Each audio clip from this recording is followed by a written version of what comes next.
Kerjakan saja segala tugas tanggung jawab kita. Selebihnya itu Tuhan yang akan memberikan pertolongan bagi kita. Halaman 308. Oh glory, Tuhan segala. Mari saudaraku kita pujikan pujian kita lagi buat Tuhan. Waktu akan datang dari dunia yang selalu nampak di mata.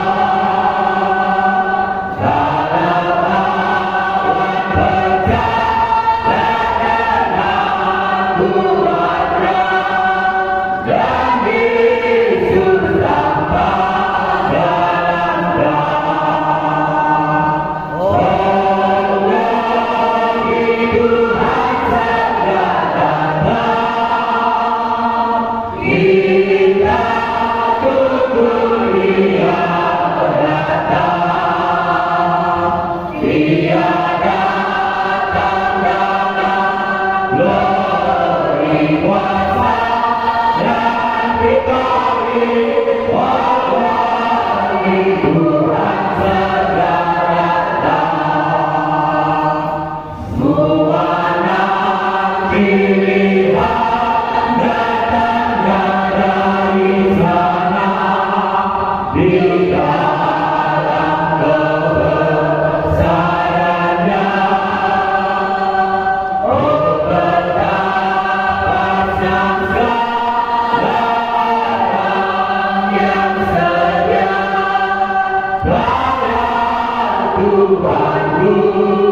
Tuhan Yesus, tiada henti-hentinya kami berdoa kepada-Mu Tuhan, memanjatkan syukur terima kasih kami atas pertolongan kasih-Mu bagi kami. Dan itu tiba waktunya sebentar lagi Yesus kami mau mendengarkan firman kebenaran. Urapilah segala firman-Mu, urapi Bapa-Mu yang kuasa pada hari ini. Hamba-Mu mengaku penuh kekurangan, kekosongan jauh daripada kelayakan Tuhan. Roh Kudus hadir memimpin, memberikan hikmat pengertian, menyampaikan firman-Mu di tengah sidang-Mu. Karena kami yang mengerti dan tahu keadaan sidang-Mu, keadaan tiap pribadi adanya, hamba-Mu hanya menyerah kepada-Mu Tuhan. Dari itu kuatkan juga hamba-Mu Tuhan.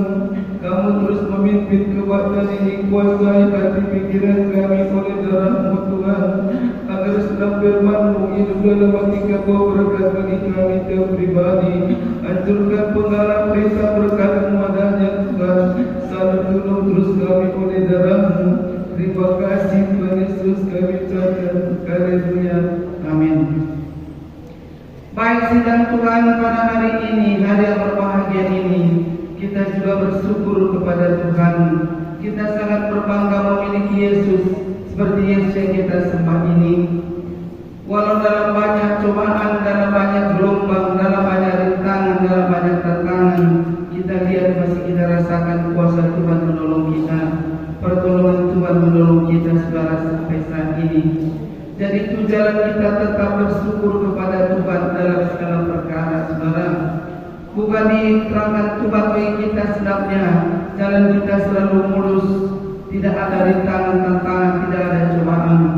Kadang-kala datang juga cobaan ini diizinkan oleh Tuhan. Apa kehendak Tuhan, apa rencana Tuhan? Mari kita baca dalam buku Jakobus, kita lihat di sini.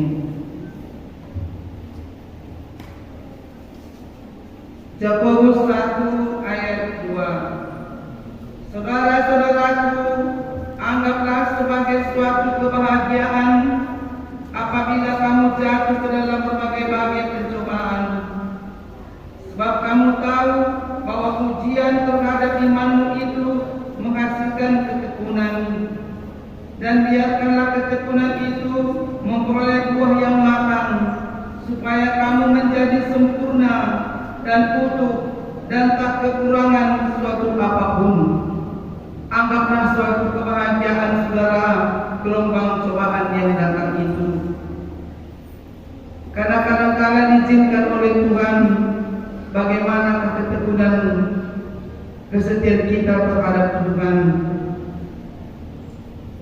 Kalau memang dalam berkat saja kita mengerti bersyukur, dalam sedikit masalah kita terus bersyukur, berarti iman kita itu bukan iman yang murni kepada Yesus. Kasih kita itu bukan kasih yang murni kepada Tuhan. Tapi saudara, namun di dalam cobaan itu masih kita lihat kuasa, mujizat dan pertolongan Tuhan. Maka kita tetap bersyukur kepada Tuhan. Maka kami juga bersyukur kepada Tuhan. Hari Minggu kami dengar juga kesaksian anak kami Setaren. Hari Selasa kami ke Sidodadi melihat Kela ini, tapi dia sudah pergi ngajar ke sekolah. Berarti tidak menjadi masalah apapun kalau terjadi ada sedikit kecelakaan. Disitulah kita lihat mujizat Tuhan, pertolongan Tuhan. Kalau bukan tadi campur tangan Tuhan saudara, terjadi apa kita tidak mengerti saudara. Tapi masih kita lihat perlindungan Tuhan. Kalau di mana kadang-kala kita lihat mujizat itu, dalam hal datang gelombang cobaan itu, di situ kita lihat mujizat. Maka telepon lagi ini anak adik kami ini si Muhammad Mores. Malam-malam dia juga sekolah di Kampung Malang. Besok semalam kami ke sana. Dia ceritakan situasi keadaan itu, mujizat juga terjadi saudara. Pertolongan Tuhan terjadi juga, luar biasa kuasa Tuhan. Jadi maka saudara jangan bersungut dalam segala perkara. Sekalipun datang cobaan itu, gelombang itu, lihat bagaimana kasih Tuhan, lihat bagaimana pertolongan Tuhan. Banyak orang berjalan kaki di pinggir sana, sedikit dia senggolan karena dia terpanting ke pasar sana, datang lagi motor tak apa dari belakang menggilas, tidak jadi apa-apa lagi. Tapi kita walaupun ada mau menelan, tapi Tuhan masih menghalau saudara. Itulah kasih Tuhan, itulah kebesaran Tuhan. Bukan kita semuanya ini luput dari segala masalah, luput dari segala gelombang dan cobaan. Tapi dalam cobaan itu selalu nyata kuasa dan pertolongan Tuhan. Apa tujuan Tuhan? Dikatakan di sini dalam buku 1 Petrus 1 ayat 6.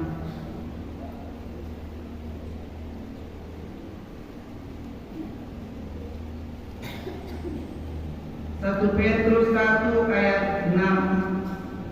Bergembiralah akan hal itu, sekalipun sekarang ini kami seketika harus berduka cita oleh berbagai-bagai pencobaan.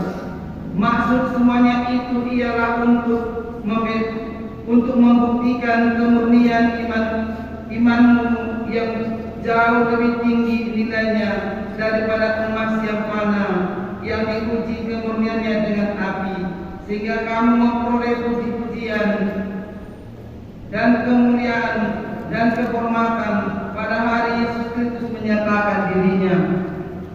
Cobaan itu datang memurnikan iman kita, saudara. Saya perhatikan kita sebenarnya ini, kalau ada sedikit cobaan kita masih mampu beribadah. Ini tanda membuktikan iman kita kepada Tuhan. Kita tetap masih percaya kepada Tuhan. Kita tetap masih kasih kepada Tuhan. Ini sangat tinggi nilainya, saudara. Kalau dalam hal yang mulus-mulus saja kita mengerti menyembah Tuhan, itu bukan tinggi nilainya. Tapi dalam ada masalah, dalam banyak percobaan, dalam banyak gelombang, masih sanggup kita menyembah Tuhan. Ini tinggi nilainya, saudara. Pandanglah Yesus, dialah Yesus penolong kita yang abadi. Tidak ada manusia yang abadi, saudara. Tidak ada manusia yang setia, hanya Yesus, Yesus. Pandanglah Yesus, pandanglah Yesus dalam segala perkara dan keadaan. Minta kuat daripada Tuhan. Tuhan telah berikan kepada kita penolong Roh Kudus. Dia mengerti apa di depan, apa di belakang perjuangan pergumulan kita. Maka dia berikan Roh Kudus itu sebagai penolong, sebagai penghibur. Dalam duka dia hibur, dalam berat dia tolong, dalam tidak mampu dia topang.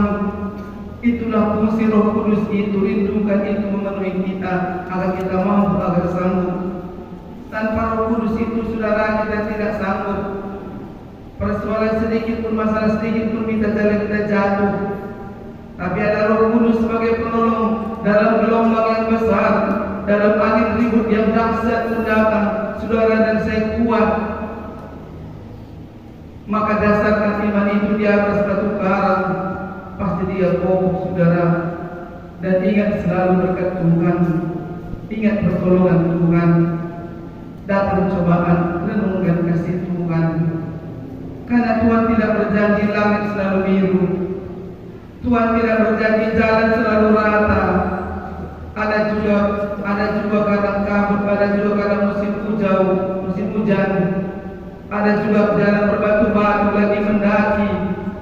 Tapi ada penyertaan kata Tuhan, memberikan kesanggupan sehingga kita mampu dan kuat dalam perjuangan, dalam pergumulan yang amat berat yang kita hadapi, yang kadang-kadang manusia tidak rasakan, tidak mengerti, tapi Yesus yang tahu. Karena mata Yesus selalu tertuju memandang saudara dan saya, kemanapun kita, tetap mata Yesus melihat saudara dan saya. Maka kita diajari Tuhan, andalkan selalu Tuhan. Bila ada kelalaian, minta ampun sama Tuhan. Kadang-kadang undang-undang Tuhan itu sepele kita rasa. Entah kadang-kadang kita mau berangkat, ada berbisik di hati, berdoa katanya, saking guru-gurunya lupa. Kan kelalaian juga, kadang-kadang kita kelalaian itu juga datang juga musuh. Karena suara Tuhan itu kadang lemah lembut, jadi kita sepele. Maka berhati-hati, Tuhan selalu kita berjaga-jaga. Karena lawan musuh iblis bagaikan singa yang mengaum-ngaum berjalan-jalan mencari-cari siapa yang dapat ditelannya. Maka kita selalu berwaspada, banyak berdoa, setiap melangkah berdoa, setiap mau pergi berdoa, sampai di rumah ucapkan syukur atas kasihnya, perlindungannya. Satu hari ini kita sehat-sehat, ada dalam perlindungan. Itu yang disenangkan oleh Tuhan, itu dikehendaki oleh Tuhan. Andalkan selalu Dia. Karena tak dapat apapun diandalkan dalam dunia ini selain Yesus. Tak ada perlindungan yang kekal, hanya Yesus. Di mana tidak ada lagi cobaan, di mana ada ketenangan saat-saat sekarang ini selain dekat dengan Yesus. Jadi mari kita baca lagi di sini firman Tuhan. Masih dalam buku Yakobus 1 ayat 12.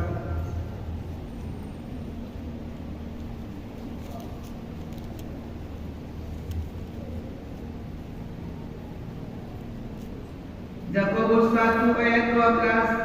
Berbahagialah orang yang bertahan dalam pencobaan, sebab apabila ia sudah tahan uji, ia akan menerima mahkota kehidupan yang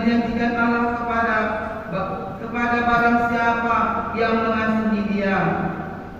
Berbahagialah orang yang bertahan dalam pencobaan. Jangan melari, jangan mundur dari masalah, dari pencobaan. Itu bukan kehendak Tuhan. Tapi apa kehendak Tuhan? Dekatkan diri pada Tuhan. Sembah, berlutut di bawah kaki Tuhan, angkat tangan kepada Tuhan. Di situ Tuhan turun tangan, memberikan pertolongan. Bagaimana perjalanan Musa memimpin bangsa Israel keluar dari tanah Mesir. Tiba waktunya di tepi laut Kulsum, jalan tidak ada lagi untuk menyeberang. Tentara Firaun sudah datang dari belakang lengkap dengan senjata, kereta kudanya lengkap segalanya menyerang mereka. Kemana mereka harus berlari? Di depan laut. Kemana lagi? Ke belakang sudah musuh. Apa tindakan Musa? Angkat tangan, dia menyerah kepada Tuhan. Tuhan, kau lihat bagaimana ini Tuhan, apa yang harus kulakukan? Aku tidak punya kemampuan lagi Tuhan, tapi aku berserah kepadamu. Di situ turun tangan Tuhan.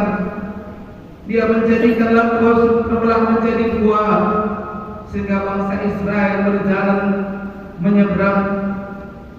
Begitu tiba bangsa Israel menyeberang, masuk tentara Mesir, laut Kulsum bersatu kembali. Mereka tenggelam semuanya, sama kereta-kereta kudanya, sama kerajaannya semuanya. Itulah keajaiban kuasa Tuhan.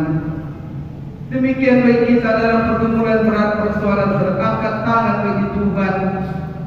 Tuhan berkuasa, Tuhan ajaib dalam segala perkara. Karena Dia Maha Tahu, Dia Maha Mengerti, Dia Maha mengenal kita, saudara. Dalam buku Filipi tadi, mari kita baca di sini. Filipi 4 ayat 19. Allahmu akan memenuhi segala keperluanmu menurut kekayaan dan kemuliaan-Nya dalam Kristus Yesus. Dimuliakanlah Allah dan Bapa kita selama-lamanya. Amin. Allahku akan mencukupi segala keperluan, segala kebutuhanmu, kata Tuhan. Allahku akan memenuhi segala keperluanmu, segala kebutuhanmu, kata Tuhan. Apa keperluan kita, apa kebutuhan kita? Yesus tetap setia menganugerahkan, memberikan bagi kita. Tapi bagi orang yang takut bagi Tuhan, maka marilah belajar takut sama Tuhan, belajar takut sama Tuhan, bencilah kejahatan, lakukan yang baik, kerjakan tugas kita, kerjakan tanggung jawab kita, pasti kita diberkati oleh Tuhan. Mari sidang Tuhan, kita berdoa pada hari ini. Kita nyanyikan, ingat kasih-Nya, ingat kebaikan-Nya, ingat kasih-Nya, ingat